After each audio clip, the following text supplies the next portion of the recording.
Mereka pindah ke rumah impian, tapi ada yang salah. Siapa yang menunggu di dalam, dan apa yang tersembunyi di balik dindingnya?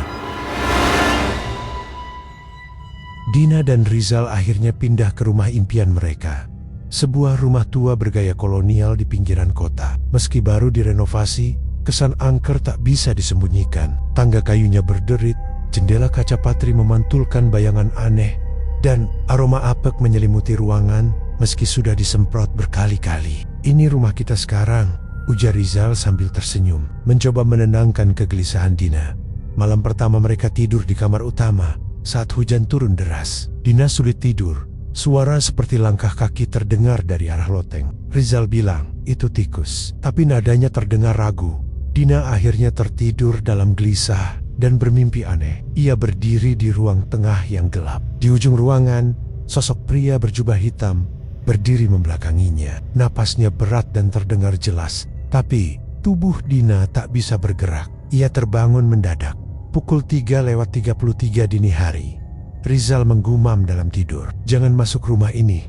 Dina menoleh ke arah cermin lemari. Untuk sepersekian detik, ia melihat sosok hitam berdiri di belakang tempat tidur. Tapi menoleh langsung, tidak ada apa-apa, dan itu baru malam pertama. Hari kedua, Dina memutuskan membersihkan loteng yang sejak awal membuatnya tidak nyaman. Tangga kayu ke atas terasa lembab dan berjamur. Setiap langkah Dina membuat papan tua itu berderit, seolah menjerit minta ditinggalkan.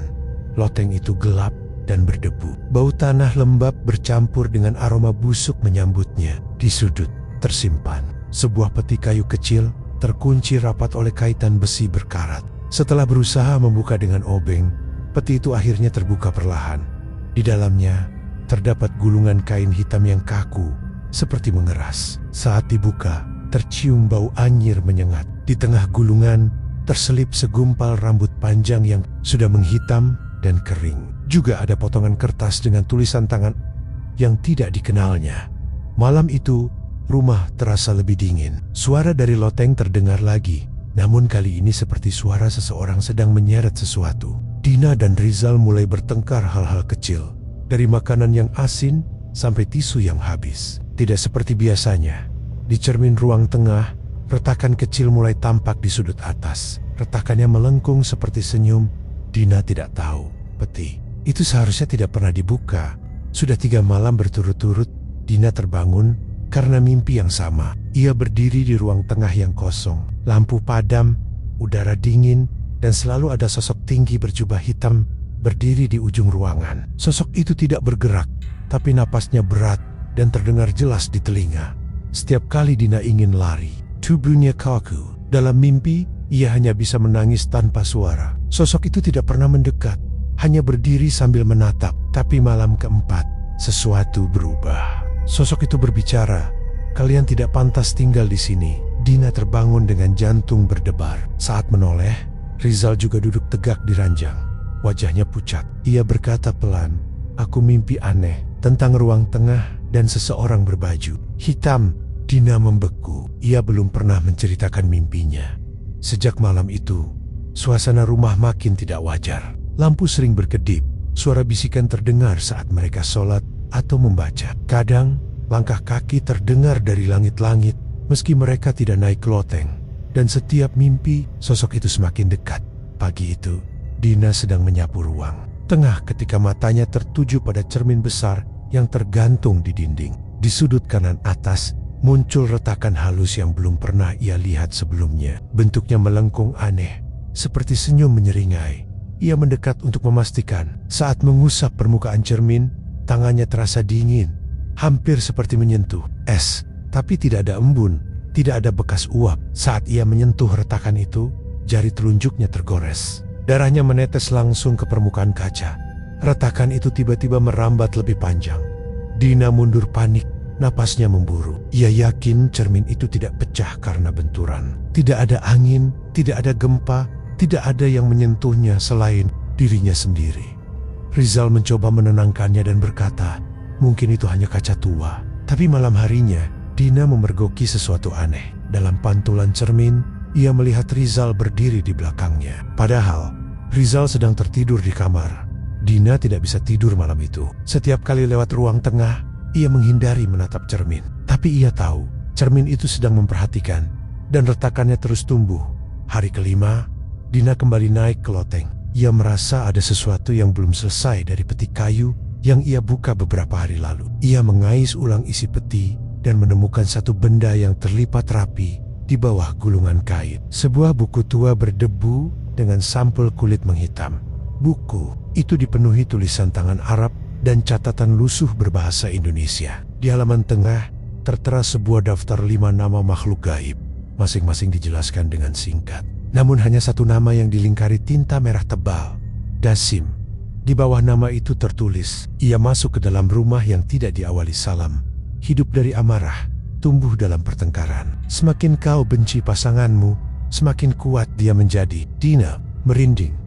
Ia teringat semua pertengkaran belakangan ini. Perasaan benci yang datang tiba-tiba. Ketegangan yang seolah muncul tanpa alasan.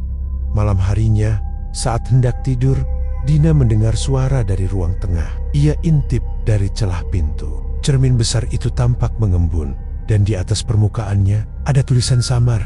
Terima kasih telah membangunkanku. Malam itu, rumah terasa lebih berat. Dina dan Rizal duduk diam di ruang tamu, mencoba berbicara tentang semua yang terjadi. Setiap kata yang diucapkan terasa seperti beban, seolah ada sesuatu yang menekan dada mereka. Suara bisikan mulai terdengar lagi. Kali ini lebih jelas. Dina mendengar suara lembut, hampir seperti suara seorang wanita.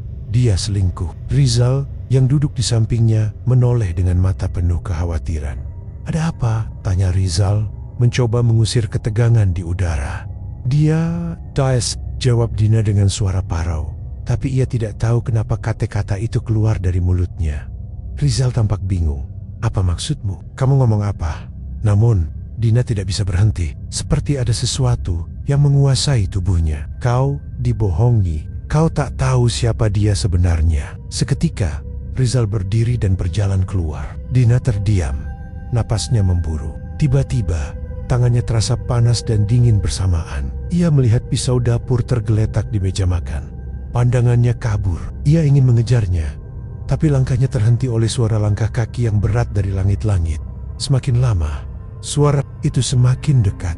Sesuatu atau seseorang sedang mendekat. Keputusasaan mulai menguasai Dina.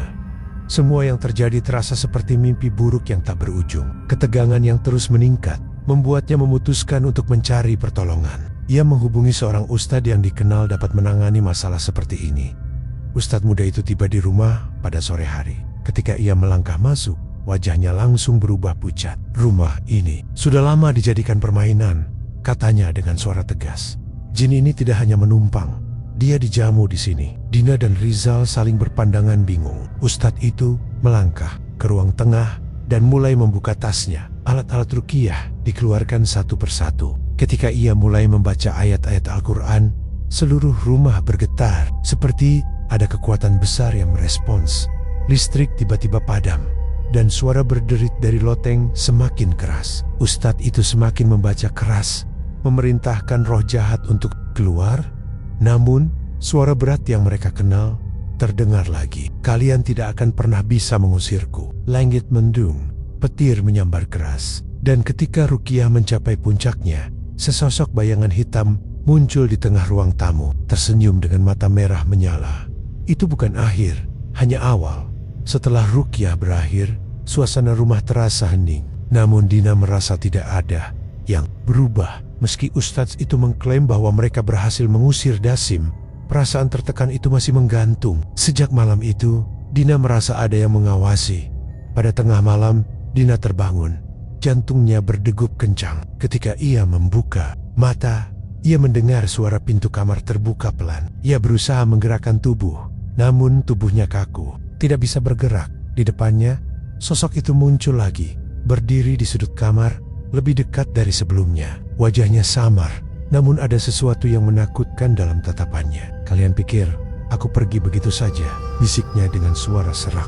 Dina berusaha berteriak, namun suara itu tersangkut di tenggorokannya. Sosok itu berjalan perlahan mendekat, dan Dina merasakan hawa dingin yang menusuk tulang. Dalam semilir angin, ia mendengar suara dari arah cermin besar.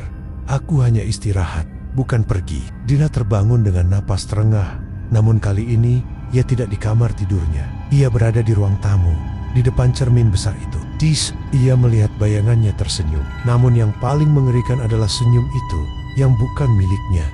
Akhirnya, ia tahu Dasim tidak akan pernah pergi.